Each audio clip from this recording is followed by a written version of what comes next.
Welcome back to another video, adventurers. Today we're cooking for Beau Lionett, monk, expositor, professional troublemaker, really the first victim of Knott's antics. That's not a child, that's a goblin.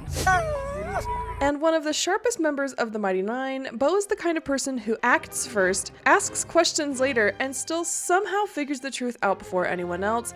The kind of woman to punch a grandma in the face to make sure she uncovers the truth. Don't worry about it, she's just taking a little nap. She's blunt, chaotic, fiercely loyal, and a self-described disaster lesbian. She's used to the finer things in life, coming from an extremely wealthy family. The Lionett family runs Lionett Estates in Camorta, a massive vineyard. How rich is your family exactly? Rich enough to be assholes and still be popular. With that in mind, let's get started, shall we? I am so excited to tell you about the inspiration for this video. We're doing two recipes. We're doing a sweet potato ravioli with lamb, and we're doing poached pears over a bed of mascarpone whipped cream. Let me explain about the sweet potato. You might be wondering what Beau has to do with sweet potatoes, and I will tell you. So Beau's meal is heavily inspired by her roots in Camorta, which is the winery region Matt Mercer based off of Rotorua, New Zealand. Rotorua, New Zealand is famous for its geothermal landscape and, of course, strong Maori heritage. So when I was doing a little bit of research, I learned about hongi, and I'm so sorry if I'm saying that wrong. I don't know. I'm just so sorry. I'm just gonna apologize up front for mispronunciations. I'm very, very sorry. But I learned about hongi, which is a traditional Maori method of slow cooking food utilizing that geothermal activity, and it creates super tender, rich food. Unfortunately, I live in the middle of a very high desert, which means I don't have access to natural steam vents. So I pulled inspiration from the ingredients, some traditional ingredients. Hongi is pretty variable. You can use lamb, chicken, shellfish, but we're using lamb and also a kumara, which is sweet potato. And we're gonna put those together into one. So that I'm super excited about. So we're gonna nuke the sweet potato in the microwave just until it's fork tender, and then we're going to let that cool just a little bit, and then we're working on this mascarpone whipped cream fluff to go underneath the poached pears. I added a little bit of nutmeg, some orange juice, a lot of orange juice actually, and we're going to let this chill in the fridge once that is all done. And I genuinely had so much fun with this video. I really wanted to kind of tie in a little bit to Beau's wine country background, as well as the location that provided a lot of inspiration for Camorta. So we're kind of tying in some, I don't want to say like stereotypical, but we're kind of tying in some like stereotypical winery adjacent foods, right? So a lot of, when you think of wine, you can think of like Italy. What do you think of Italy? You think of pasta. I'm sorry, I don't make the rules. It just is what it is. Anyway, so we're going to take that and we're going to put it in the fridge while we work on the bath for our poached pears. So for the poached pears, we are taking one orange peel and we are peeling it off with a potato peeler. I don't want the white pith to be in the pot because otherwise that will be extremely bitter. We're going to add an entire bottle of wine and 3 cups of orange juice. Because we're using so much wine, make sure you're using a good one. Don't use the cheap stuff. It's not going to taste good. And if you use the really, really, really expensive stuff, there's no point.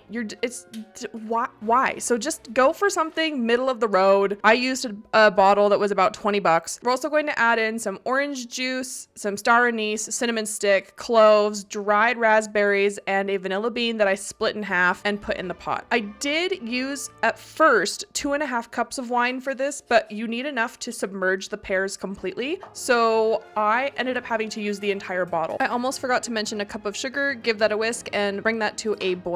Now we're going to be working on the sweet potato puree to go in the pasta dough. For the sweet potato puree, you're going to take your cooked sweet potato and you're going to scrape out the good stuff and put that in a bowl. And then we're going to take an immersion blender and blend that so smooth.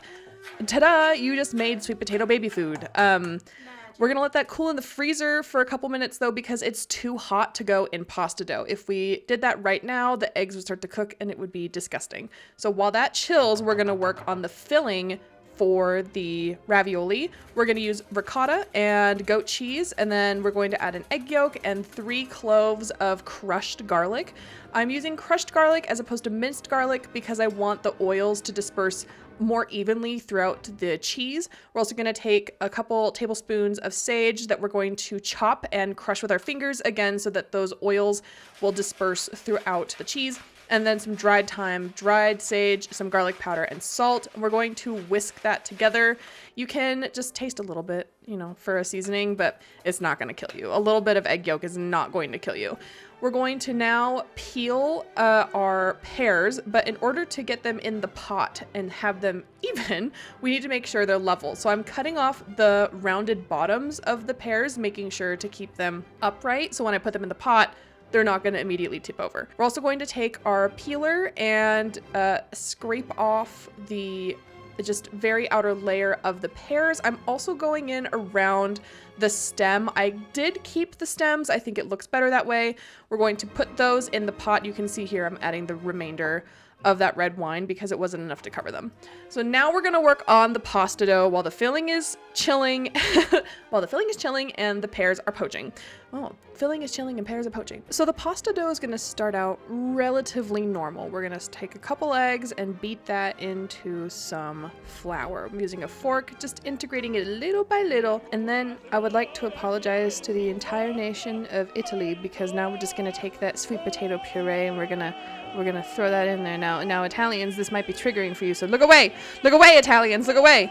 Look away! Don't look! I'm so sorry. Okay, whew, it's done. You can look now. Anyway, so we're gonna wrap the sweet potato pasta dough. It's gonna have a beautiful pale orange color, and that's gonna chill in the fridge for a minimum of an hour while we work on everything else. About 30 minutes before we're ready to cook, we're gonna pull the lamb out of the fridge, let that come up to room temperature, and we're gonna start rolling out our ravioli. Now again, I am so sorry. I know you can use a rolling pin for this, and it looks rough. I would like to apologize to the entire nation of Italy for the heinous crimes I have committed in the pursuit of flavor. I had good intentions, I swear. So once our ravioli dough is rolled out, we're going to fill a piping bag with our filling, and we're going to pipe little mounds.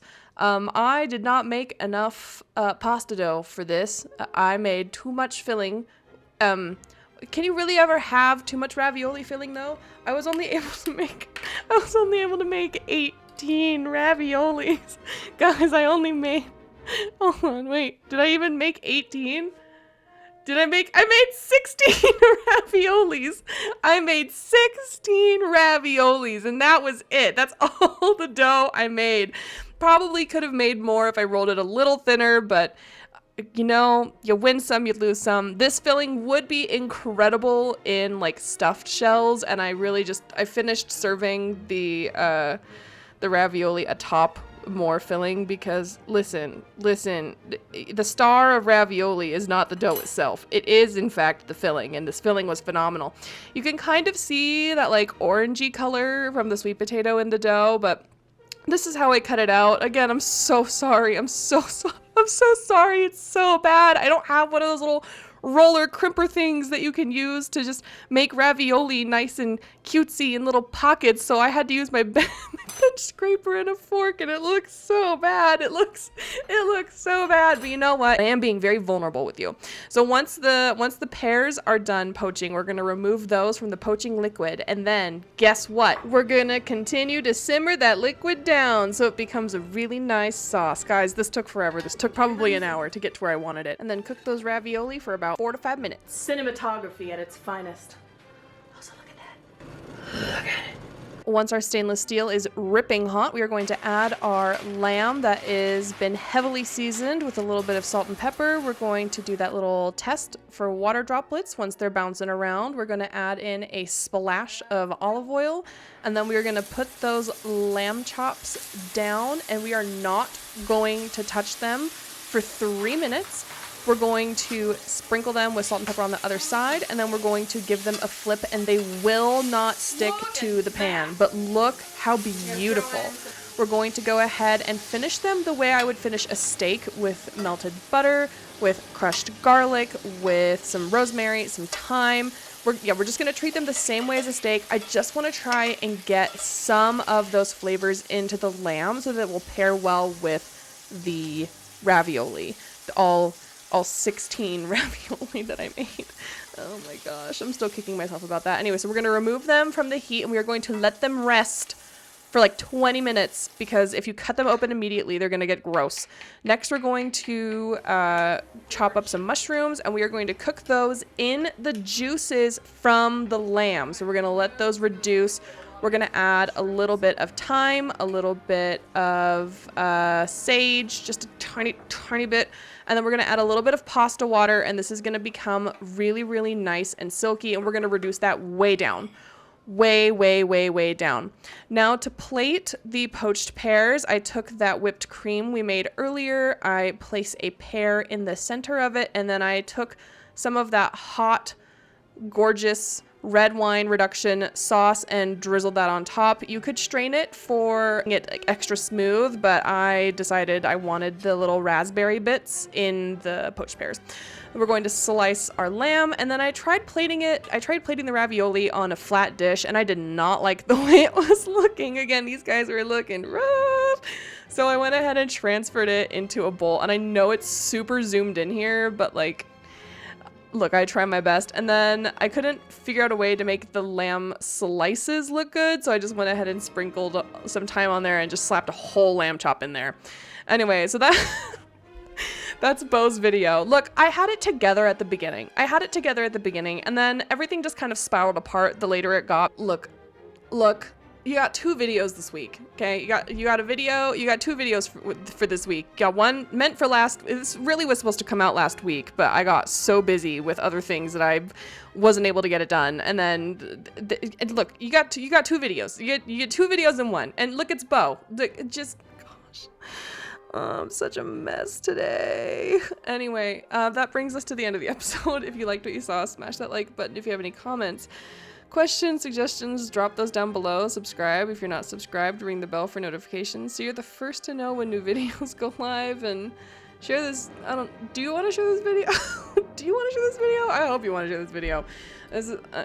Anyway. Oh, I'm struggling so bad. Oh man, adventurers, as always, take care of yourselves, do something nice for someone else, and I will see you next time. Bye-bye.